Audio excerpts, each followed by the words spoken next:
Sponsor an orphan, and you'll help support a vulnerable child to have the education they've always dreamed of, so they can build a brighter future. You'll be feeding a hungry stomach and a hungry mind with knowledge that will last them a lifetime. That's the power of an education. Sponsor an orphan now with Islamic Relief. Assalamu alaikum rahmatullahi wa barakatuh, everybody. This is your brother Preacher Moss, the host of the SOS, the Shout Out Show. We're broadcasting from Mass ICNA here in Chicago. Our last day. Now, please let me apologize for yesterday having to do a rebroadcast. I was caught up in a meeting, and I just did not want to risk Chicago traffic and being late or possibly missing the show. So forgive your brother for that. I want to give a shout out to a couple people. I want to give a shout out to Sister Margaret Hill with Muslim Arc Anti-Racism organization. They're doing tremendous work. Nasiha, want to give you guys a shout out. They're now in here in the United States as well as in Canada. Shout out. I'm going to do a little ad. I'm going to give a shout out, of course, to Black Seed Oil Gummies. Like I said, eliminates everything except death and stupidity. So we got that. And as well, we got so many people, that great people that I actually got to spend time with, and they're going to be part of our family as we move forward into 2023. And coincidentally, this is our last show headed into 2023. Last show. Is that we got one more?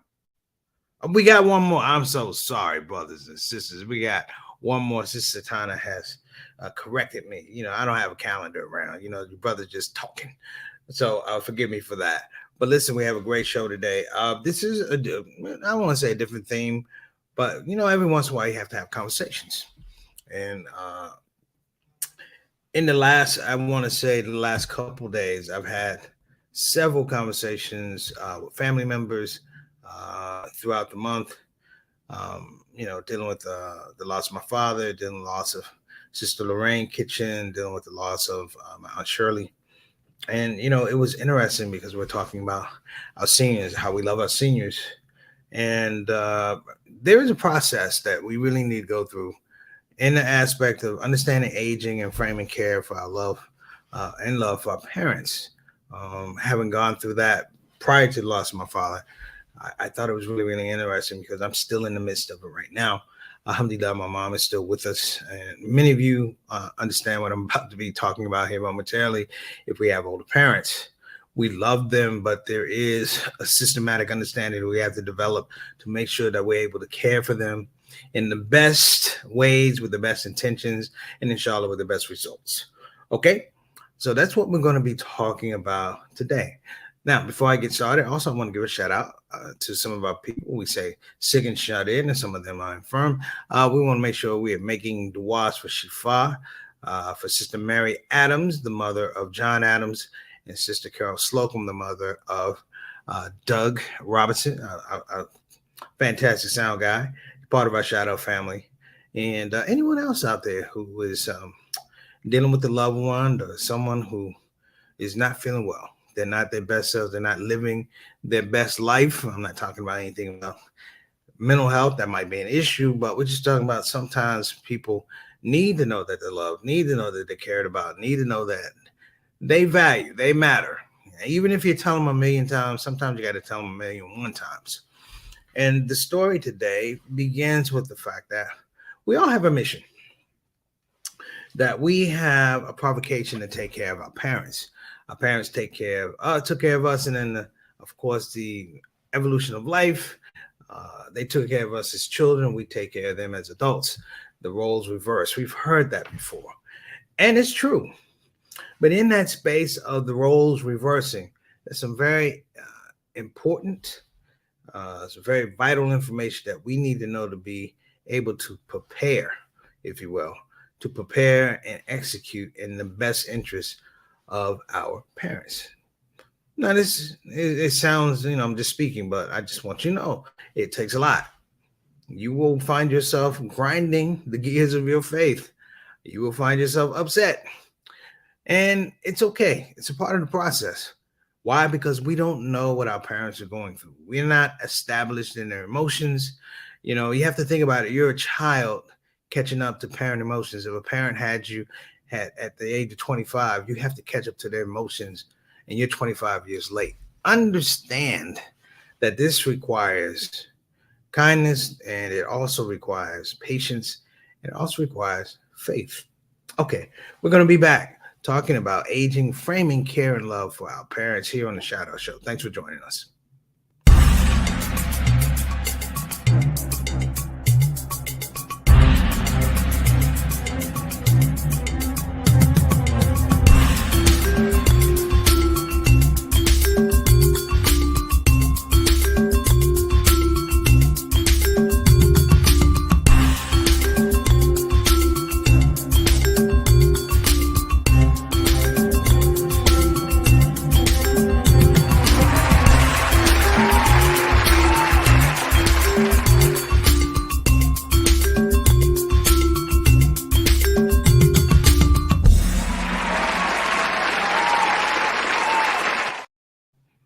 All right, we're back. So listen, we want to get into our ShOUT Show family pretty quickly here. We haven't been able to do it. I wasn't able to do it yesterday, and I normally, when I pre-tape, I shout out everybody. I just didn't have the time. But what I like to do is make sure everybody's in the house today. So whether you're traveling, you're in the space, you're going to be well thought of. If you're a ShOUT member, a ShOUT family, royalty, we're going to shout you out. So we want to start. We're going to give a shout out Sister Mary Moss. She will definitely be a part of this conversation today. What's going on, Mary Moss? She says, stay warm, SOS family. We trying. It's a heat wave here in Chicago. It was 27 degrees. I was like, ooh, let me take off this jacket, right? But feeling better. Thanks so much, Mama San, for joining us. And of course, we got Mr. 6 o'clock, straight up, straight down, our brother, Atar Rashid. What's going on, beloved? Wa alaikum assalam rahmatullahi wa barakatuh. He says it's a balmy 37 in Toronto. Boy, I don't know, man. You better get the cool truck, because 37 compared to what we had last week. You lucky people ain't walking around butt naked. So alhamdulillah for that. Satana's like, no, we don't want that. Shout out my dear brother Johnny L. Thomas, better known as JT. What's going on, beloved? Thank you so much. Wa alaikum assalam rahmatullahi wa barakatuh, little brother. Thank you for tuning in, and I appreciate it. Much love to you and the family. It was great seeing everybody. All right, and my big brother Bilal Salahuddin, representing the Queen Sonia Salahuddin. What's going on, my brother? He says in the same room today. Well, alhamdulillah, wa alaikum assalam rahmatullahi wa barakatuh, my dear brother. Thanks so much for joining in. So, and yes, we are, Satana. We will. I'll throw it to you and just run it. That'd be great.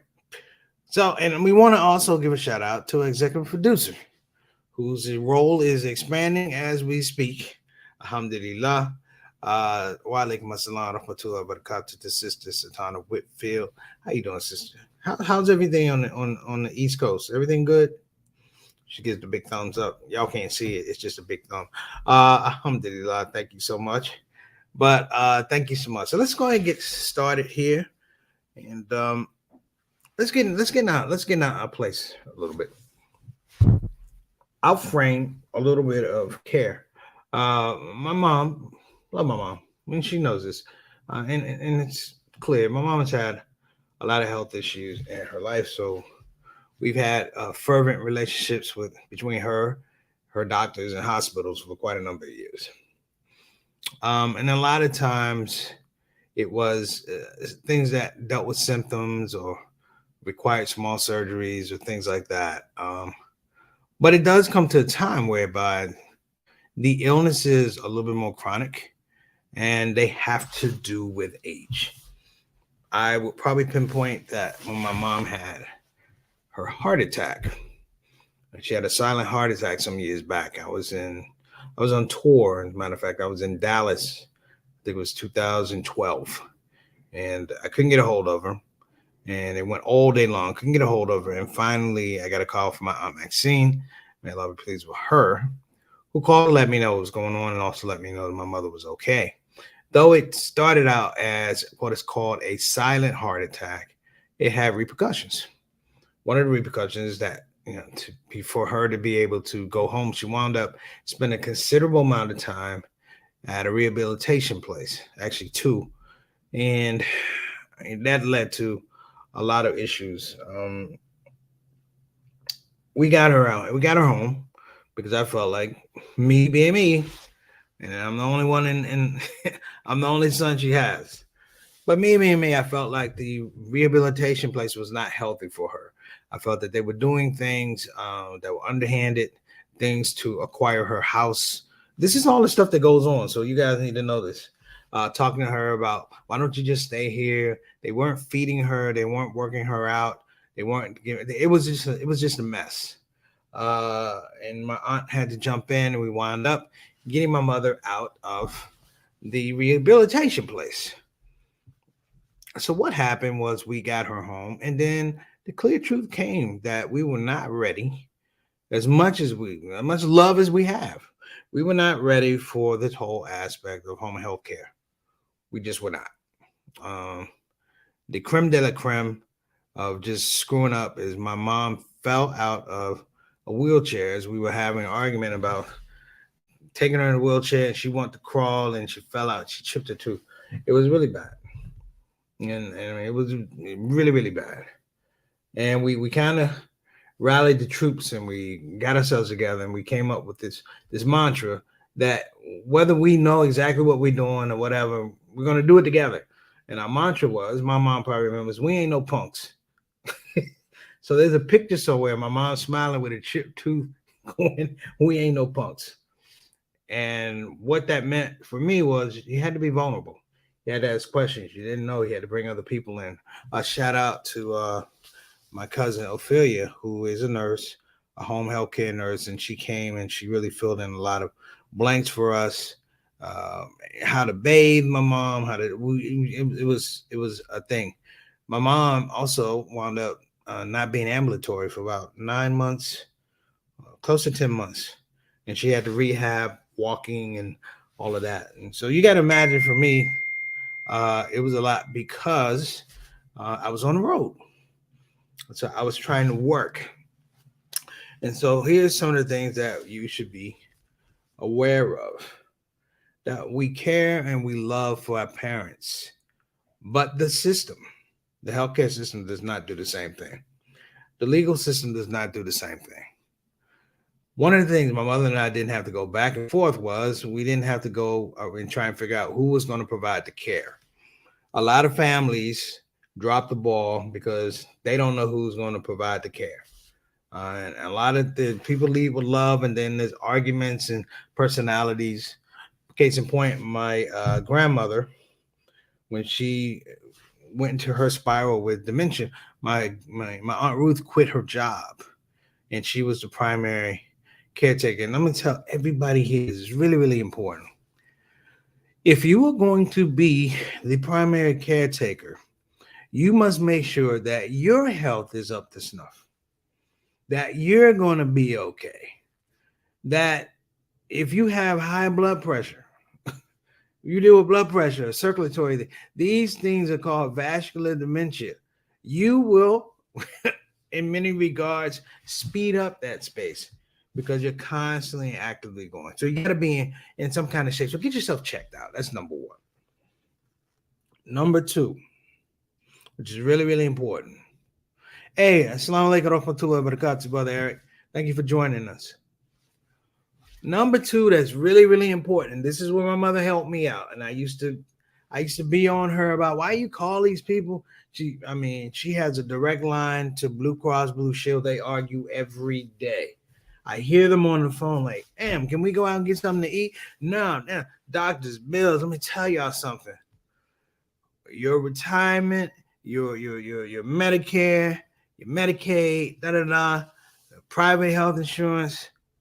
In the end, the game is it doesn't cover everything. You will come out of pocket. You will spend a large amount of money. Hear me now. You will spend a large amount of money providing healthcare. And people go, what are you saying, Pritch? Listen, it means that the healthcare system is not trying to put money in the game for longevity of our parents and our elderly. They would rather say, hey, so-and-so had a good run and move on.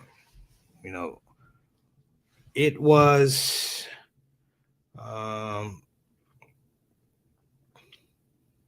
I think it was a conversation I had with my dad a couple years ago about somebody. And my dad had a really, really good way of explaining how systems break down, how people get sick, and this is what happened, and this is what happened. And, you know, we had a situation in our family with my Aunt May, who was in a hospice. And he had explained everything that was going on in that process. And my relatives, my cousins, God bless them, they didn't know who was going to provide the care, even to the point who was going to sign on for the DNR, do not resuscitate. They literally thought, well, she's in hospice, you know, that she was going to come back. And what happened was it created a lot of dissension. And I don't want to say dissension, but, you know, the person is passing away, but that person is in pain. That's why they give them morphine. They're in pain. They're not there to just make it comfortable. And just that little breakdown in communications created a rift that was so deep that I literally, my father didn't attend his sister's funeral. He couldn't take it. And he was a strong dude. He was emotional about this. So you got to remember that. Understand you got to have to put some money out there. So start saving, number one. And number two, which is actually, this should be number one. You got to know what the power of attorney is. Somebody has to be on power of attorney. The reason is when something happens and these bills come, you don't have time to try and figure out the legal aspects of how you do it. Okay? Time is literally money. And that money needs to be released to take care of. Something happens, things need to be run smoothly for the bills to be paid, the doctor's bills to be paid, and the insurance to be paid. And for all of us, it's a tough time sometimes to talk to our loved ones about an eventuality that you become sick or an eventuality that you pass away. You've got to ask about the money. You've got to ask about how do I financially put you to rest. And these are things that's real. And as Satana has put out there, can you put that up, Satana? Yeah, and the power of attorney ceases when the patient dies. It's very important. So herein you have another space, and that means what, Satana? You got to have a will. You got to have a will. Okay? So don't be shy about those things. Ask those tough questions. Here's another one that you should be aware of. As much as we love mom and dad, they're going to change. With things like dementia, you're going to get different behaviors. You're going to get called some names you never heard before. They're going to fight you. One day it's up, one day it's down. One day they love you, one day they say get out of the house. These are the processes of being with. I saw my grandmother give my aunt hell, and she couldn't talk. And she gave her hell. This is part of the process. So understanding that means that framing our care and our love means that you got to have a thick skin, thicker than you realize. And in the scope of having to take care of your parents, you also have to have agreements. Don't jump in and crush their independence. This is me. I'm learning this. Don't just come in. My mom would tell you, I come in the house, like, that. And I am guilty. 100% guilty. This, that, and sometimes you don't understand that this is the level of proficiency. It's not your level of proficiency, it's their level of proficiency. And more importantly, this is the level of functionality. And you have to respect that. You know, ask them what they need help with. Ask them what they're comfortable with. Sometimes they need things, they're small things, but ask. Don't assume, ask. Here's the big one. This is a huge one. It has to do with where the care is going to happen. Now, this is a large one, so we're going to take a break and come back. But don't go anywhere. We're talking about aging, framing care for parents, framing and care for love and parents. We'll be right back.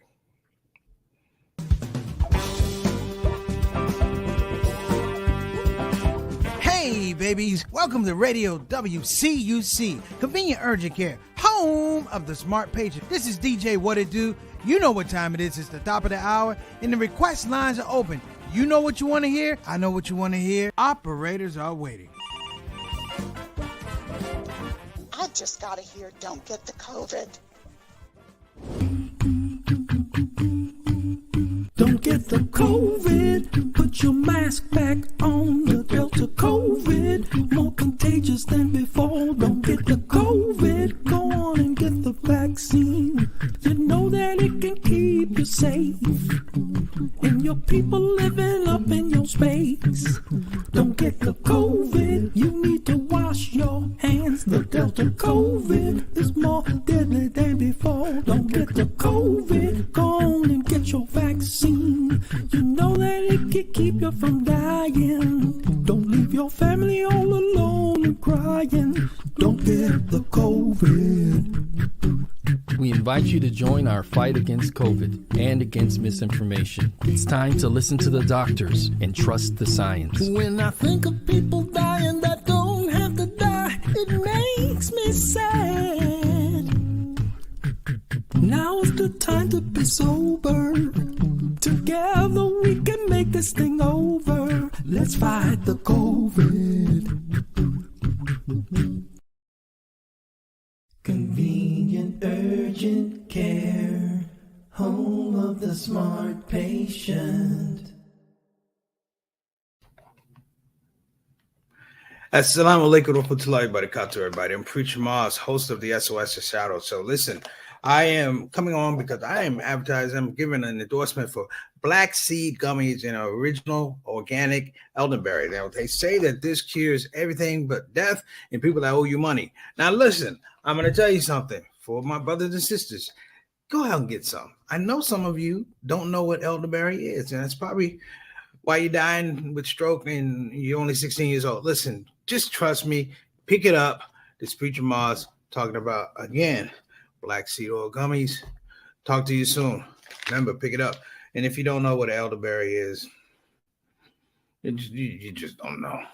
This is the perfect thing you need for when you have a long 3-day conference in Chicago.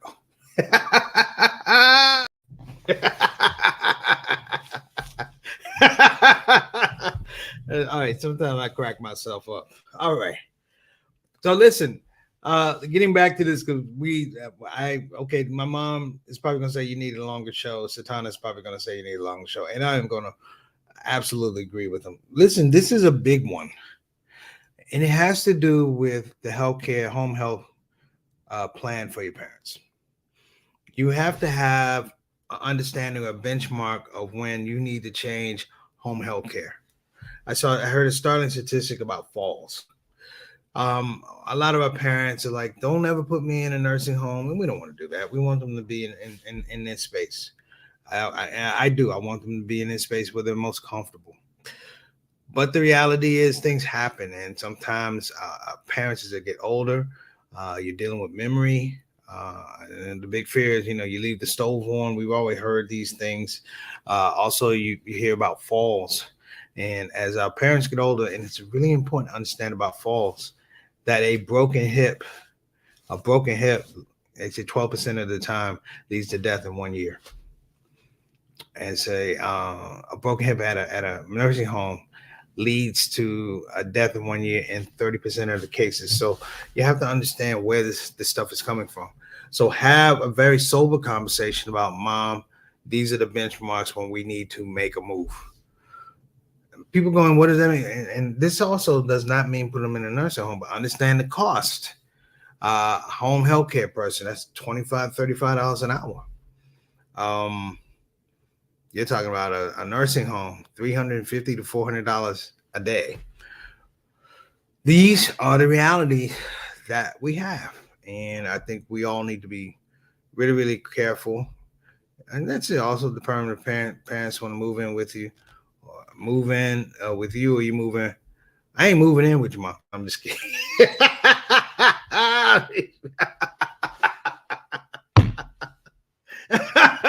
I'm stopping a lot. But she's right.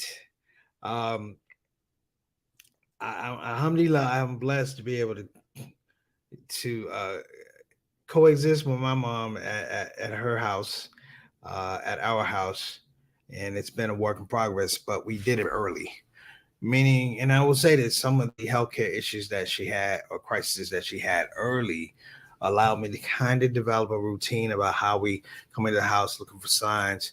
And it's funny, because at times providing this care, like I said about my Aunt Ruth, sometimes my mother looks at me and go, you're worrying too much, and it wears me down.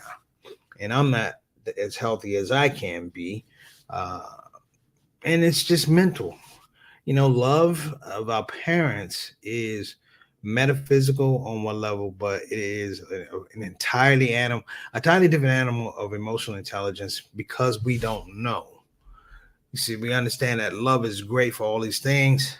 Love doesn't heal. Love doesn't necessarily bring down blood pressure. Love doesn't necessarily cure cancer.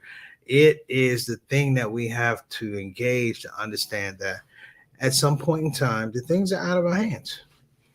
And if we can begin to have that conversation, it's a little bit easier. So before we wrap, I just want to make sure I cover a couple things. Talking about framing care and love for our parents, the elderly, the aging. First of all, you better frame it for yourself because you ain't getting no younger either. And as much as we look at our parents and we go, you got a heart that can stop. You got arteries that could clog up. You got eyesight that could go left. You got bones that could break. You are not immortal. Okay? In fact, I heard Imam say, this is the prototype to understand aging. And if we're lucky that we watch our parents age gracefully, we might learn something. First thing I said about framing this whole thing, if you have brothers and sisters, please sit down and talk with them and have a conversation about who's going to provide the care. Who's going to be the primary caregiver in that situation? Because the primary caregiver sets the tone. The worst thing that can happen is the primary caretaker gets frustrated and leaves, and then someone else has to come in. That's a terrible feeling for an elderly parent that this child didn't want to do it, and it's that moving around and being passed around. It's really, really important. That's number one. Number two, please, please, please understand that aging is not cheap. That all the programs, the government programs, and private insurance and all of that, it doesn't matter. You're going to pay money. 80-20 means that you owe 20% of something. Well, guess what? You're going to owe the 20%. And while somebody will cover the 80%, they have a large and vast pool of resources and revenue to pull it from. You do not. So you need to also sit down and talk about finances with your parents. Not, I want this money, but mom, in the eventuality, dad, in the eventuality this thing happens, where do I go to make sure that I'm able to maintain what you need? Maintain your care. It's very important. Number three, get yourself in shape. Get yourself in shape, because providing for a parent at an advanced age is not easy. It could be the same for a child, a special needs child. You've got to be in shape to assist a special needs child. And I like to say that the elderly at a point, they're not special needs, but they have special needs. The emotional, psychological, and love components of watching our parents get older is very beautiful. It's very tough. I can tell a story, and we'll talk later, but I didn't realize my mom was in her 70s one day until I caught a glimpse of the light. Like, girl, how you getting your 70s? And that is because we see them a certain way. We love them a certain way. The last thing is talk about the health home care plan. If this happens, what are the benchmarks of we have to be able to do this and be able to plan accordingly? Since it's time to talk this up, also the power of attorney. We need to be able to take care of them, but also understand that power of attorney dies when the mom and dad die, our parents die, which means that you have to have a will in place for the transition. Okay. So listen, you guys have been great. I appreciate you. Shout out to Black Seed Gummy black seed oil gummies, and all the people doing the great mental health stuff. This is our last show from Chicago. Alhamdulillah. I'll be back at my regular station tomorrow, inshallah. You guys have been great. Appreciate you. And gotta have a discussion about where the important Satana, thank you. Gotta ask them where the important papers are. You don't want to be looking around tearing up that house. You gotta know where the important papers are. And that should not be a secret squirrel question. Find them, ask them, make them take you to it. If there's a key to the safe, get the key. If there's a combination to the safe, understand it. If it's somewhere up in the attic, make them take you up in the attic. But you need to make that happen, because it's really important, because when that time comes and there's a transition, it's a significant transition, you're dealing with so much emotion that this is energy you can't afford to spend. All right. This is a shout out show. Hope you guys had a great day. Thank you so much for joining us. Assalamu alaikum wa rahmatullahi wa barakatuh.